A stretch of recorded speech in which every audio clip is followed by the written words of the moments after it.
청주시 복대동 상가골목이 또 침수됐습니다.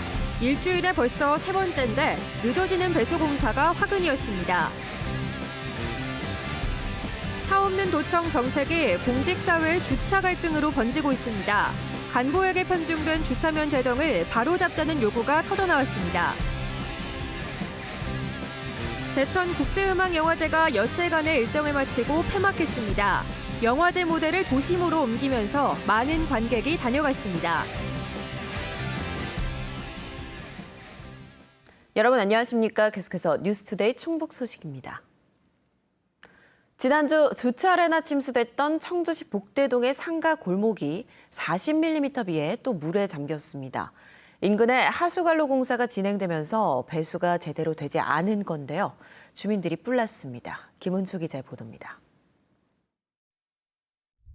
채 마르지도 않은 골목이 또 물에 잠겼습니다. 무릎까지 차오른 빗물에 쓰레기 봉지가 둥둥 떠다닙니다.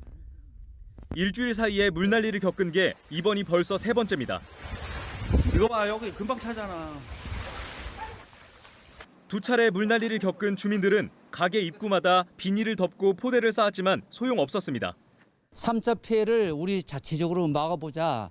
그래서 이렇게 자발적으로 이렇게 엊그저께처럼 오면 사실상 이것도 무용지물이겠죠. 그젯밤 이 지역에 내린 비의 양은 40mm 정도. 15분 동안 23mm의 장대비가 쏟아지면서 골목에 물이 순식간에 차올랐습니다. 하천과 가까운 저지대라 2017년 폭우 때도 물난리를 겪었던 곳인데 하필 하수관로 공사 때문에 일대 배수 기능도 제 역할을 못한 탓입니다. 하지만 청주시가 책정한 피해 보상 금액은 재해 구호기금으로 정해진 200만 원이 전부. 법대로라는데 상인과 주민들은 분통을 쏟아냅니다.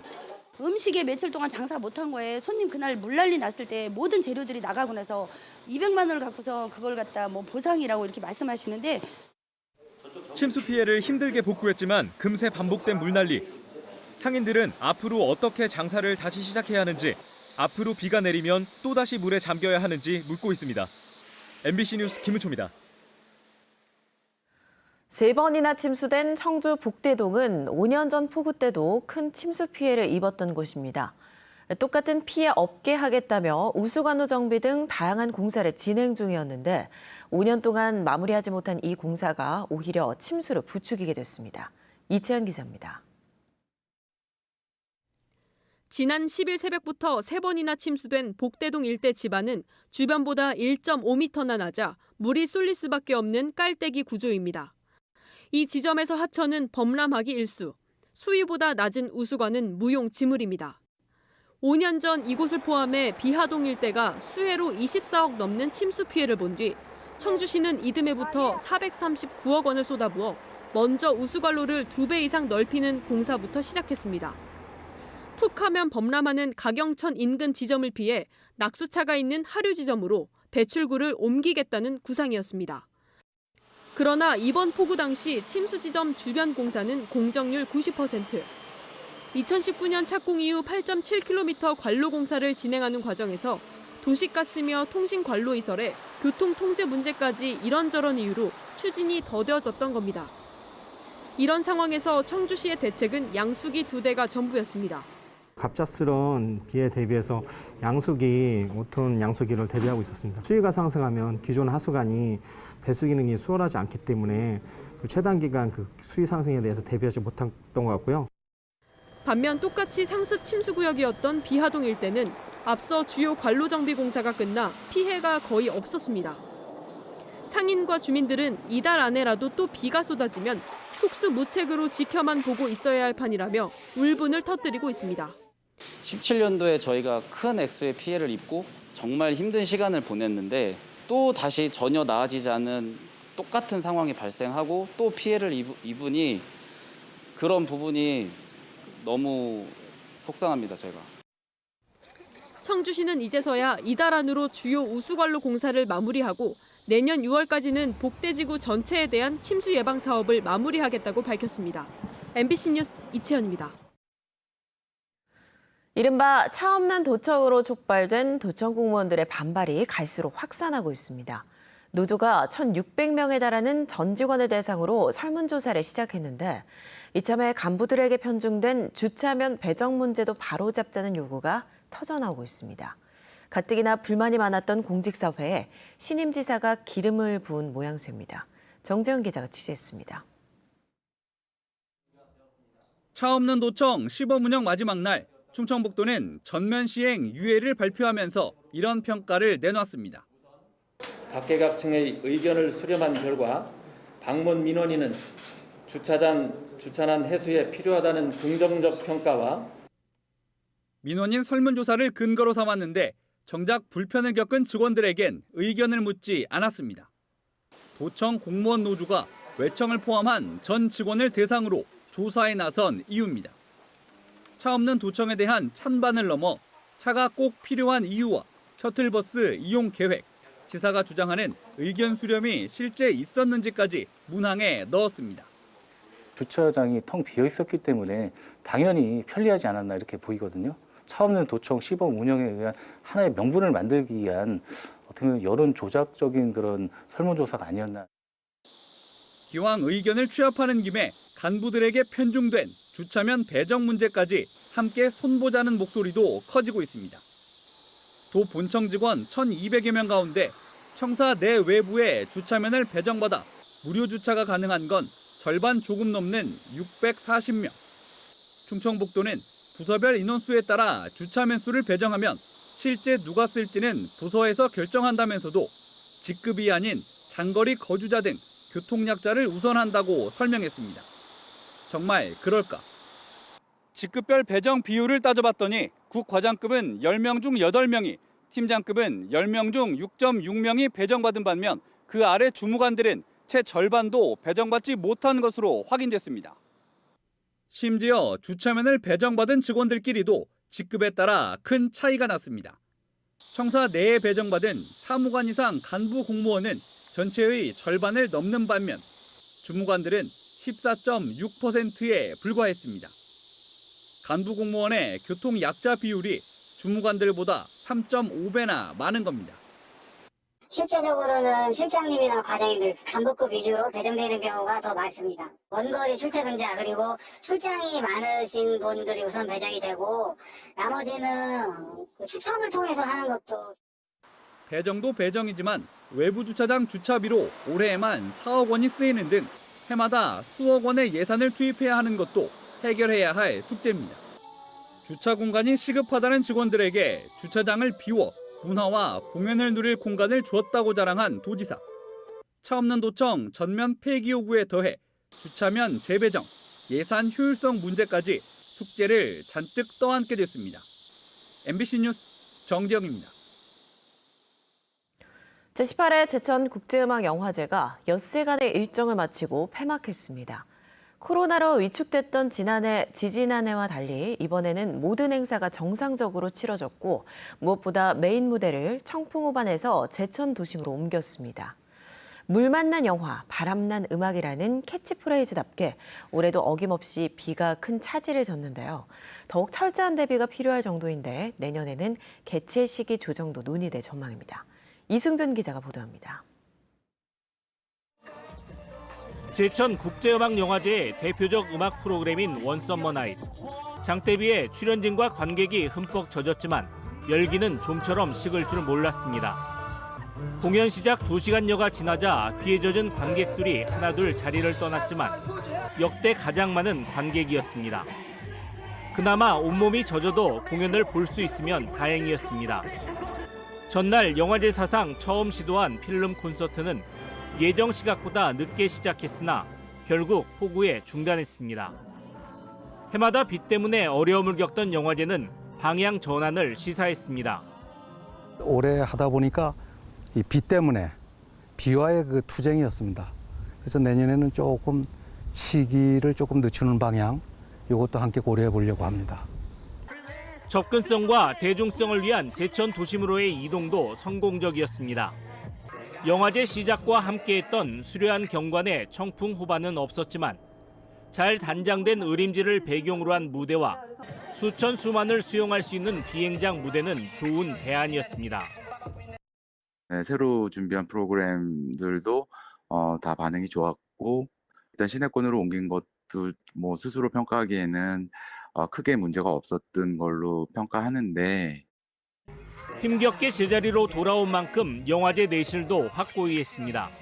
어느 해보다 많은 해외 게스트와의 교류, 39개국 139편이라는 역대 최대 상영작. 음악과 영화가 더 가까이 다가간 그런 작품들이 많았다고 생각합니다. 세계 영화제 속에서 음악 영화제라는 장르 영화제로서의 자리매김을 확고히 한 그런 영화제라고 볼 수가 있겠습니다. 국제 경쟁 부분에 출품됐던 11편은 심사위원뿐 아니라 일반 관객들의 반응도 좋아 수상작 선정에 어려움을 겪었습니다. 올해도 어김없이 영화제 기간 제천에는 많은 비가 내렸습니다. 개막식이 어수선했고 일부 공연은 취소되기도 했습니다. 그래도 관객들의 반응은 뜨거웠습니다. 아쉬운 점은 시기상 비가 내리는 것은 어쩔 수 없다고 하더라도 비 올 것에 대비한 철저한 기획과 준비입니다. MBC 뉴스 이승준입니다. 여름철이나 운동할 때 땀을 쉽게 흡수해주는 스포츠용 의류. 요즘에는 시원한 느낌을 주는 기능성과 환경을 고려한 제품까지 나오고 있는데요. 실제로 성능이 어떤지 한국소비자원이 시험해봤습니다. 보도에 이지연 기자입니다. 한국소비자원이 시험한 스포츠용 의류는 티셔츠 12개 제품입니다. 기본적으로 땀과 수분을 빠르게 흡수하는 정도는 대부분 제품이 최고 5등급 가운데 4급에서 5급을 보여 우수했습니다. 뉴발란스와 휠라 시험 제품은 세탁 횟수에 따라 기능성이 크게 차이 났는데 1회 세탁 시 1급에 그쳤지만 여러 번 세탁한 뒤에는 각각 3급과 4급으로 흡수성이 높아졌습니다. 빠르게 땀을 말리는 건조 속도는 르코크 스포르티브와 아식스, 푸마, 프로스펙스 등 4개 시험 제품이 1회 세탁 시에도 상대적으로 우수했습니다. 4개 시험 제품보다 다소 건조 속도가 떨어졌던 리복 시험 제품은 흡수성은 4등급 이상, 가격은 가장 저렴해 가격 대비 성능이 좋았습니다. 의류 제품 같은 경우에 일반적으로 이제 각종 가공제가 묻어 있는 경우가 많이 있습니다. 세탁에 의해 가공제가 씻겨 나가면서 본래의 흡한 속건성을 잘 발휘할 수 있게 됩니다. 모든 제품이 강한 힘을 가했을 때도 쉽게 찢어지거나 보풀이 일지 않았고 유해 물질 또한 검출되지 않아 안전했지만 6개 시험 제품은 운동하면서 마찰이 생기거나 물이나 땀에 젖었을 때 쉽게 색이 빠져 다른 옷을 오염시킬 가능성이 높았습니다. 운동이나 사용 후 물이나 땀에 젖은 의류는 바로 가방에 넣는 것보다는요, 어느 정도 건조하거나 개별 보관을 하시는 게 필요합니다. 입었을 때 시원한 느낌을 주는 냉감성 기능을 표기한 프로스펙스와 휠라, 재생 폴리에스터 등 재활용 원료를 사용했다고 밝힌 아디다스 시험 제품은 모두 조건을 충족했고 나이키 시험 제품은 실제로 쓰지 않은 재생 원료를 온라인 홈페이지에서는 썼다고 표기해 소비자가 원하면 환불할 계획입니다. MBC 뉴스 이지연입니다. 코로나19 네 자릿수 확산세가 계속되면서 충북도 내 중증 병상 가동률이 40%를 넘었습니다. 어제 0시 기준 병상 가동률은 42.3%로 위중증 병상 41.5%, 준중증 38.5%, 중등증 44.1%를 기록해 일주일 전 37%보다 5%포인트 이상 상승했습니다. 남은 전담 병상 수는 충북대병원과 오송 베스티안 병원에 마련된 182개 가운데 105개입니다. 광복절인 지난 15일 충북에서 추가된 감염자는 2,988명으로 한 주 전보다 2천여 명 줄었고 해외 입국 확진자는 25명, 재감염자는 55명을 기록했습니다. 60대 확진자가 숨지면서 충북 누적 사망자는 775명, 누적 확진자는 66만 2,317명으로 늘었습니다. 국민의힘 비상대책위원회가 충북 국회의원 2명에게 중책을 맡겼습니다. 조호영 비상대책위원장은 8명으로 구성된 비상대책위원회, 초선인 제천, 단양, 엄태영 국회의원을 포함시켰고 인선안이 상임 전국위를 통과하면서 엄위원회 합류가 확정됐습니다. 비대위는 또 동남 4군 박덕흠 의원을 사무총장에 내정하고 오는 18일 비대위 첫 회의 때 임명할 것으로 알려졌습니다. 국민의힘은 비대위 출범과 동시에 조호영 비상대책위원장이 당대표 권한과 직위를 갖게 된다고 밝혔습니다. 충북에 1,000억여 원의 지방 소멸 대응 기금이 확보됐습니다. 인구 감소 위기 극복을 위해 10년 동안 매년 1조 원의 지방소멸 대응기금을 지원하게 된 행정안전부는 내년과 2023년 모두 1,104억 원을 충북의 배분금으로 결정했습니다. 이는 광역지 자체분 278억 원과 기초지자체분 826억 원을 합한 것으로 투자계획 의결을 거쳐 다음 달 교부될 예정입니다.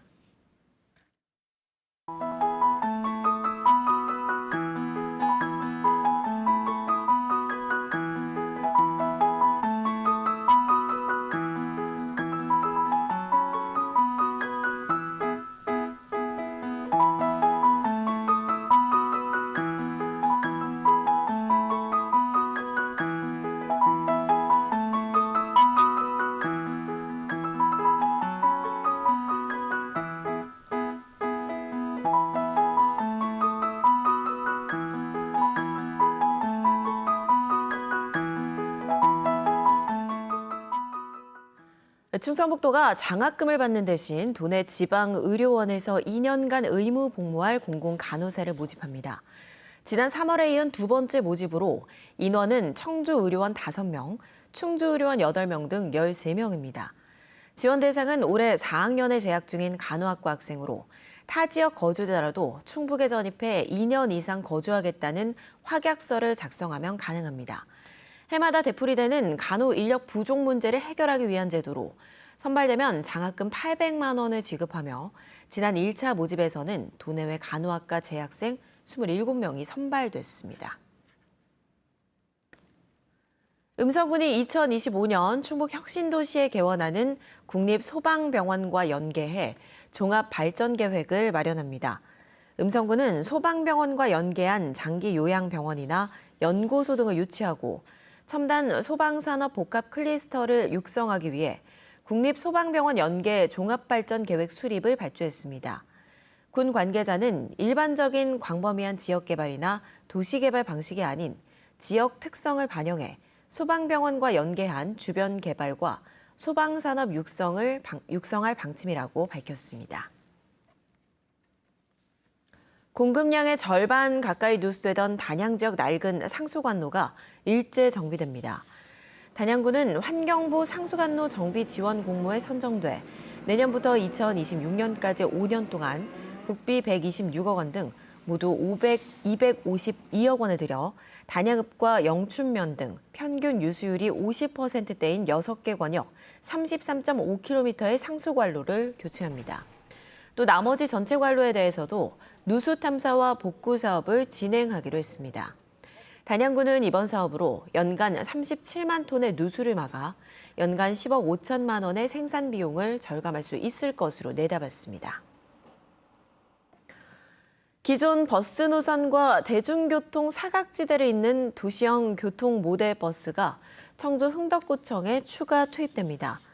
청주시는 흥덕구청을 중심으로 청주역과 한국교원대를 오가는 518번 노선을 신설하고 18일부터 도시형 교통모델 버스 한 대를 투입해 흥덕구청 경유버스의 평균 배차 간격을 14분으로 줄이기로 했습니다. 청주에는 2019년 오송과 바이오폴리스를 잇는 오송역 순환형 2대를 시작으로 모두 넉 대의 도시형 교통모델 버스가 운영되고 있습니다. 청주 무심서로에 노상 주차장이 신설됩니다. 청주시는 양방향 주정차로 중앙선 침범이 잦은 흥덕대교와 운천초 사이 무심서로에 한방향 노상 주차장 96개 면을 신설하기로 했습니다. 청주시는 이달부터 해당 구간에 주차 단속을 벌이려다 일대 심각한 주차난을 고려해 이같이 결정했습니다. 청주시가 농지 취득세 감면을 받은 농업법인을 상대로 기획 세무조사에 나섭니다. 네, 뉴스데이 충북 소식 모두 마칩니다. 고맙습니다.